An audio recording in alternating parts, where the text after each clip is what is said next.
Welcome to a little bit of information. It's a little bit of basic neuroscience, if you will, and it may help you to start to develop the capacity to rebalance the negative and the positive going on inside your mind.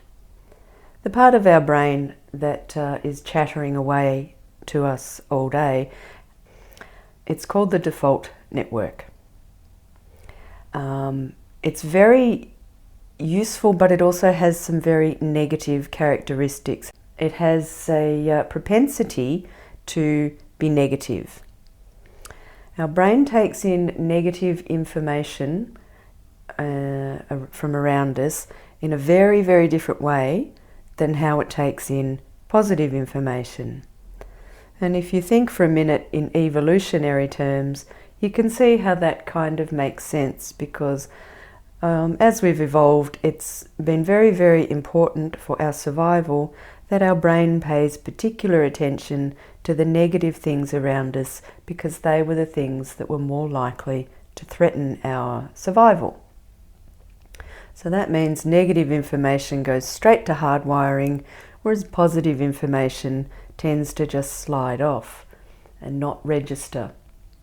So given that that is how our brain is very, very deeply hardwired, it means that we have to pay a particular amount of attention, or special attention, to positive information and practice taking that in a very intentional and focused way.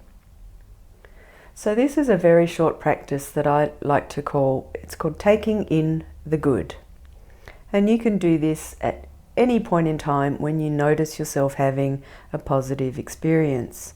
Perhaps, for example, you're watching a rather delightful sunrise, or having a lovely cup of coffee, or sharing a moment of connection with a friend, watching a puppy playing, whatever it might be. When you're having those moments, it's really helpful if you can very single-pointedly bring your attention to the experience as fully as you can. And by that I mean you're engaging all of your senses. You're taking in the sight, the smell, the sound, and importantly, the way it feels in your body. And bringing that particular attention, really focus quite intently for about 15 to 20 seconds. It's almost like, in a sense, you're trying to overdose your senses on every level on that particular experience. That helps it to enter the brain and become a little bit more of a balancing act against all of the negative stimulation that our brain is so readily prepared to focus on. Another good thing about this practice is that you can do it as a reflective practice.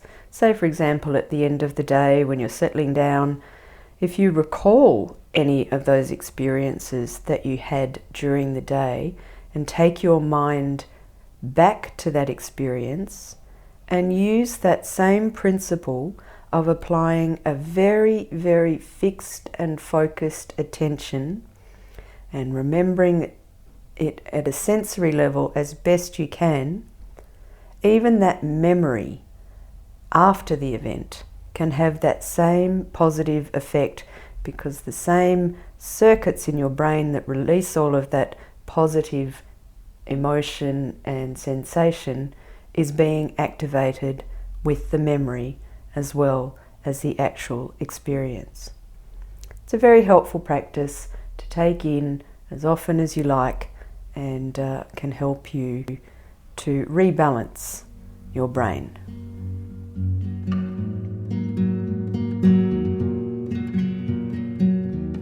Hey, welcome back. Thanks for listening to Meditation with Valerie. Mindfulness meditation is part of the health promotion work that we do at Women's Health Tasmania. To find out more about Women's Health Tasmania, or to connect with our weekly meditation classes, go to our website or track us down on Facebook or Instagram. We hope you've enjoyed listening to Meditations with Valerie.